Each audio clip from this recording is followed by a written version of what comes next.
It began with a phone call, not mine, hers. I can still hear that ringtone echoing through my boss's office, followed by the way his expression hardened once he hung up. His lips pressed into a straight, tight line. "You think this is funny?" he asked. I didn't understand until he played the voicemail. My sister's voice, slurred, mocking, pretending to be me, making crude jokes about him and the company.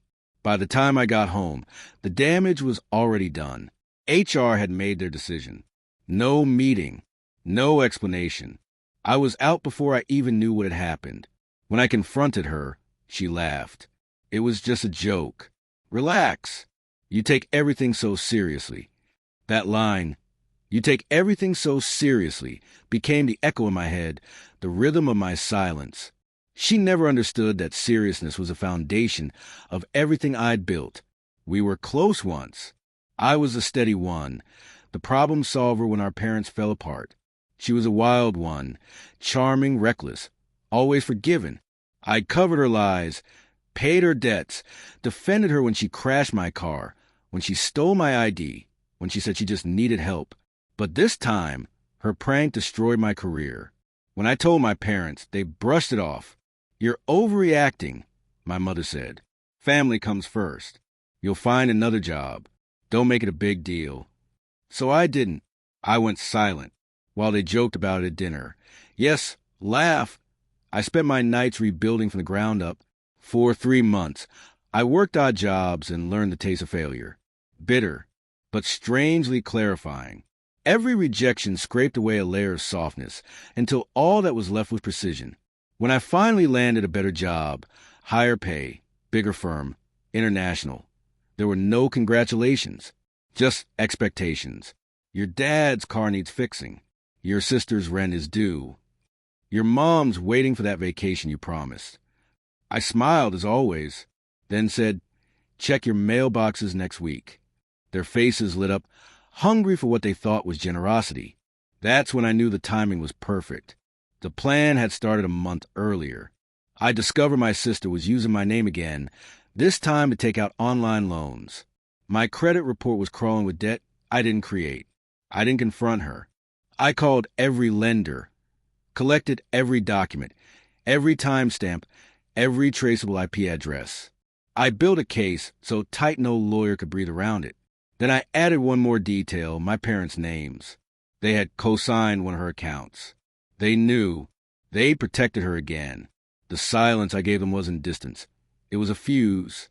A week later, they received my gifts. Identical envelopes. Thick and white, marked with my new company's logo. They probably thought there were checks inside. My mother called first. Her voice trembled. "What is this?" Inside was a copy of the fraud report, a full legal notice detailing their shared liability, along with a formal reminder from the attorney. Further legal action will proceed unless all debts are clear within 30 days. My sister didn't call. She showed up, banging on my door, mascara streaked, waving the papers like they burned her hands. "You ruined my life," she screamed. I looked at her the same way I used to look at my reflection after sleepless nights, calm, cold, finished. "No," I said quietly. "You did." My parents came the next day. My father's voice cracked with anger.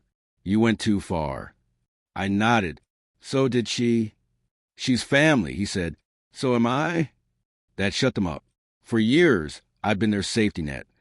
The fixer, the fallback. But they'd forgotten something important. Nets can also strangle. I didn't want their money or revenge. I just wanted them to feel that sudden, collapsing moment when the person you trust pulls the ground out from under you. They call me cruel, heartless. Maybe they were right. But as I watched them leave, clutching those envelopes like gravestones, I felt something I hadn't felt in months: control. The company I work for now values silence, precision, and strategy. I belong there. Sometimes, during meetings, I glance out the skyline and think about that voicemail, her voice, laughing, mocking. It used to haunt me. Now it fuels me. Last week, she sent another message. Just 2 words, "I'm sorry." I stared at it for a long time, then deleted it. Forgiveness isn't always a high road. Sometimes, It's just an open door you no longer need to walk through. I don't hate my sister anymore. I don't love her either. What I feel now is clean, like the calm after a storm, when the air finally stops shaking. They say revenge doesn't bring peace. Maybe that's true, but it brings clarity, and clarity is quiet. Every time I think of the day they open their mailboxes, I remember some silence is earned.